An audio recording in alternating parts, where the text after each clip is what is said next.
ಯಾವುದೇ ಅನ್ಯಾಯ ಆಗಲ್ಲ ಮರು ವಿಂಗಡಣೆಯಿಂದ ಅನ್ನೋ ನಿಟ್ಟಿನಲ್ಲಿ ನಿಮ್ಮ ಬಿಜೆಪಿ ಮಿತ್ರರು ಹೇಳ್ತಾ ಇದ್ದಾರೆ. ನಿಮ್ಮ ನಿಲುವೇನು, ನೀವೇನು ಹೇಳ್ತೀರಿ? ನನಗೆ ಬಿಜೆಪಿ ಮಿತ್ರರು ಮೊದಲು ಬಿಜೆಪಿಗನಾಗಿ ಮಾತನಾಡೋದಕ್ಕಿಂತ ಒಬ್ಬ ಕನ್ನಡಿಗನಾಗಿ ಮಾತಾಡಲಿ ಅನ್ನುವಂಥ ಭರವಸೆಯನ್ನ ಅವ್ರು ಕೊಡ್ಬೇಕು ನಮಗೆ. ಇಲ್ಲಿ ನಾನು ವಾದದಲ್ಲಿ ಗೆಲ್ಲಲಿಕ್ಕೆ ಬರುವಂತಹ ಸಬ್ಜೆಕ್ಟ್ ಅಲ್ಲ ಇದು. ನನಗೆ ಈ ವಾದದಲ್ಲಿ ನಾನು ಗೆದ್ದಿದ್ದೀನಿ, ನಾನು ಬೀಗಿದ್ದೀನಿ ಅನ್ನುವಂಥ ವಾದ ಅಲ್ಲ. ಇದು ಕನ್ನಡಿಗರ ದಕ್ಷಿಣ ಭಾರತದ ಅಸ್ತಿತ್ವದ ಪ್ರಶ್ನೆ. ಅವ್ರು ಹೇಳ್ತಾ ಇದ್ದಾರೆ 50% ಜಾಸ್ತಿ ಆಗ್ತದೆ ಈಕ್ವಲ್ ಆಗಿ ಅಂತ. ಇವ್ರ ಅಂಕಿಅಂಶಗಳನ್ನು ಸ್ಟಡಿ ಮಾಡಿದ್ರೆ ನಿಮ್ಗೆ ನೆನಪಿರಲಿ, 50% ಜಾಸ್ತಿ ಮಾಡ್ತಾರೆ ಮಾಡ್ತಾರೆ ಅಂತ ಅನ್ಕೋಣ. ಅವ್ರು ಹೇಳುವ ಪ್ರಕಾರ ನಮ್ದು 129 ಸೀಟ್ಗಳಿದಾವೆ. 50% ಜಾಸ್ತಿ ಮಾಡಿದ್ರೆ 64 ಸೀಟ್ ಜಾಸ್ತಿ ಆಗತ್ತೆ. 64 ಸೀಟ್ ಜಾಸ್ತಿ ಆದ್ರೆ ದಕ್ಷಿಣ ಭಾರತದಲ್ಲಿ 178 ಲೋಕಸಭಾ ಕ್ಷೇತ್ರಗಳಾಗತ್ತೆ. ಅದೇ ರಿವರ್ಸ್ ಆಗಿ ನೋಡಿ ನೀವು, ಅಲ್ಲಿ 178 ಸೀಟು ಉತ್ತರ ಭಾರತಕ್ಕೆ ಹೋಗುತ್ತೆ. ಆಲ್ರೆಡಿ ಇದಾವೆ ಅಲ್ಲ, ಈಗ ಜಾಸ್ತಿ ಆಗೋದು ನಾನು ಹೇಳ್ತಾ ಇರೋದು. 170 ನಮಗೆ ದಕ್ಷಿಣ ಕರ್ನಾಟಕ ಜಾಸ್ತಿ, ದಕ್ಷಿಣ ಭಾರತಕ್ಕೆ ಆಗೋದು 64 ಸೀಟು. ಉತ್ತರ ಭಾರತಕ್ಕೆ 178 ಸೀಟು ಎಕ್ಸ್ಟ್ರಾ ಬರುತ್ತೆ. ಇನ್ನೊಂದು ಟ್ರಾಜಿಡಿ ಏನು ಅಂತ ಹೇಳಿದ್ರೆ, ಇವ್ರಿಗೆ ಚೆನ್ನಾಗಿ ಗೊತ್ತಿದೆ ದಕ್ಷಿಣ ಭಾರತದಲ್ಲಿ ನಮ್ಮ ಬೇಳೆ ಬೇಯಿಸ್ಕೊಳ್ಳೋಕೆ ರಾಜಕೀಯವಾಗಿ ಆಗೋದಿಲ್ಲ. ಇದು ಬಿಜೆಪಿಗೆ ಸ್ಪಷ್ಟವಾಗಿದೆ. ಯಾಕಂದ್ರೆ ಕೇಸರಿಮಯ ಭಾರತ 2014ರಿಂದ ಹೇಳಿದ್ರು, ಈ ಭಾಗದಲ್ಲಿ ಏನು ಮಾಡಕ್ಕಾಗಿಲ್ಲ.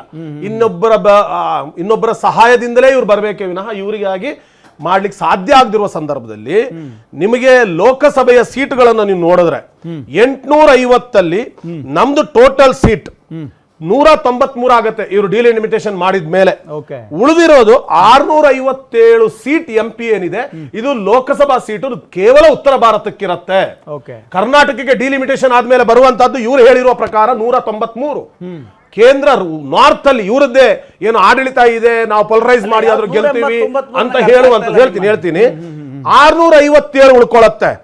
ಅದರಲ್ಲಿ ನೀವು 850 ಸೀಟಲ್ಲಿ ನಿಮ್ಗೆ ಮೆಜಾರಿಟಿ ಬೇಕಾಗುವುದು 425 ಸೀಟ್ ಮಾತ್ರ ನೀವು ಆಡಳಿತಕ್ಕೆ ಬರಕ್ಕೆ.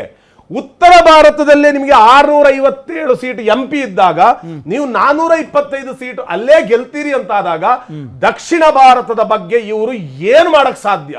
ಇಲ್ಲಿಯ ಧ್ವನಿಯನ್ನ ಹತ್ತಿಕ್ಲಿಕ್ಕೆ ಇವ್ರಿಗೆ ಇನ್ನೇನ್ ಬೇಕಾಗಿದೆ?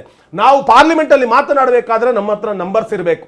ದಕ್ಷಿಣ ಭಾರತದಲ್ಲಿ ನಂಬರೇ ಇಲ್ಲ ಅಂತ ಆದ್ಮೇಲೆ ನೀವು ಹೇಗೆ ನಿಮ್ಮ ಧ್ವನಿಯನ್ನ ದಕ್ಷಿಣ ಭಾರತ? ನಾನು ಕನ್ನಡಿಗನಾಗಿ ಹೇಳ್ತಾ ಇದ್ದೀನಿ ಇವತ್ತು, ಕನ್ನಡಿಗನಾಗಿ ನಾನೊಬ್ಬ ಕನ್ನಡಿಗನಾಗದೆ ನಾನೊಬ್ಬ ಒಳ್ಳೆಯ ಭಾರತೀಯನಾಗ್ಲಿಕ್ಕೆ ಸಾಧ್ಯ ಇಲ್ಲ ಅನ್ನೋದು ನನ್ನ ವಾದ. ಆದ್ರಿಂದ ಇದು ತುಂಬಾ ಸ್ಪಷ್ಟ. ನೀವು ಈಗ ನೋಡಿ, ಒಂದು ಉದ್ದೇಶ ರಾಜಕೀಯವಾಗಿ ನಾವು ಅಧಿಕಾರಕ್ಕೆ ಬಂದ, ನಾವು ವಾಜಪೇಯಿ ಅವರನ್ನ ನೋಡಿದೀವಿ. ನಾವು ವಾಜಪೇಯಿ ಅವರು ಅಧಿಕಾರಕ್ಕೆ ಬಂದ ಮೇಲೆ ಚುನಾವಣಾ ರಾಜಕೀಯಕ್ಕೋಸ್ಕರ ಯಾವುದೇ ಯೋಜನೆಗಳನ್ನ ತರಲಿಲ್ಲ, ಯಾವುದೇ ಕಮ್ಯುನಲ್ ಎಜೆಂಡಾಗಳನ್ನ ಮಾಡಲಿಲ್ಲ. ಆದ್ರೆ ಇವತ್ತೇನು ಇಬ್ಬರು ನಡೆಸ್ತಾ ಇದ್ದಾರೆ ಈ ದೇಶವನ್ನ, ಅವರ ದೃಷ್ಟಿಯಲ್ಲಿ ಅವರ ಗುರಿ ಕೇವಲ ಚುನಾವಣೆ.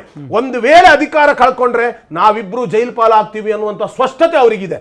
ಯಾಕೆ ಅಂತ ಹೇಳಿದ್ರೆ ನಿಮಗೆ ಗೊತ್ತಿರಲಿ, ಇವಾಗ ಹೇಳಿದ್ರು ರಿಸರ್ವೇಶನ್, ಮಹಿಳಾ ರಿಸರ್ವೇಶನ್ ಇದ್ರ ಜೊತೆ ಯಾಕೆ ತೋರಿಸ್ತಾ ಇದ್ದಾರೆ ಅಂತ ಹೇಳಿದ್ರೆ, ಇದರ ಮಧ್ಯದಲ್ಲಿ ಮಹಿಳಾ ರಿಸರ್ವೇಶನ್ ನ ಹುಟ್ಟ ಹಾಕಿದವರು ಯಾರು ಅನ್ನೋದು ಬಿಜೆಪಿ ವಕ್ತಾರರು ತಿಳ್ಕೋಬೇಕು. ಈ ಬಿಲ್ ಎಲ್ಲಿ ಪೆಂಡಿಂಗ್ ಆಯ್ತು, ಯಾರು ತಂದ್ರು ಇದ್ರ ಹಿಂದೆ ಹೋರಾಟ ಮಾಡಿದಂತವ್ರು ಯಾರು? ಅದು ಕಾಂಗ್ರೆಸ್ನ ಹೆಮ್ಮೆಯ ನಾಯಕರು. ಅದು ರಾಜೀವ್ ಗಾಂಧಿ ಅವರಾಗಿರ್ಬೋದು, ಅವರ ಧರ್ಮಪತಿ ಆಗಿರುವಂತಹ ಶ್ರೀಮತಿ ಸೋನಿಯಾ ಗಾಂಧಿ ಅವರಾಗಿರ್ಬೋದು. ಇವತ್ತು ನಿಮ್ಗೆ ಇದರ ಬದ್ಧತೆ ಇದ್ದಿದ್ರೆ ಇನ್ನು ಉಳಿದಿರೋದು 10 ದಿವಸ ಈ ಚುನಾವಣೆ ಮುಗಿಯೋದಕ್ಕೆ. ನೀವು ಚುನಾವಣೆ ನಡೀತಾ ಇದೆ, ಎಲ್ಲ ಕ್ಯಾಂಪೇನ್ ಅಲ್ಲಿ ಇದ್ದಾರೆ, ನೀವು ಲೋಕಸಭಾ ಸೆಷನ್ ಕರೀತಾ ಇದ್ದೀರಿ ಅಂತ ನನ್ನ ಮುಂದಿನ ಪ್ರಶ್ನೆ, ಅದರ ಅರ್ಥ ಏನು? ನಿಮ್ಮ ಉದ್ದೇಶ ಬೇರೆನೇ ಇದೆ. ನಿಮಗೆ ಇದು ದೇಶದ ಬಗ್ಗೆ ಆಗಲಿ ಮಹಿಳೆಯರ ಬಗ್ಗೆ ಆಗಲಿ ನಿಮಗೆ ಇರುವಂತಹ ಬದ್ಧತೆಗಳಲ್ಲ.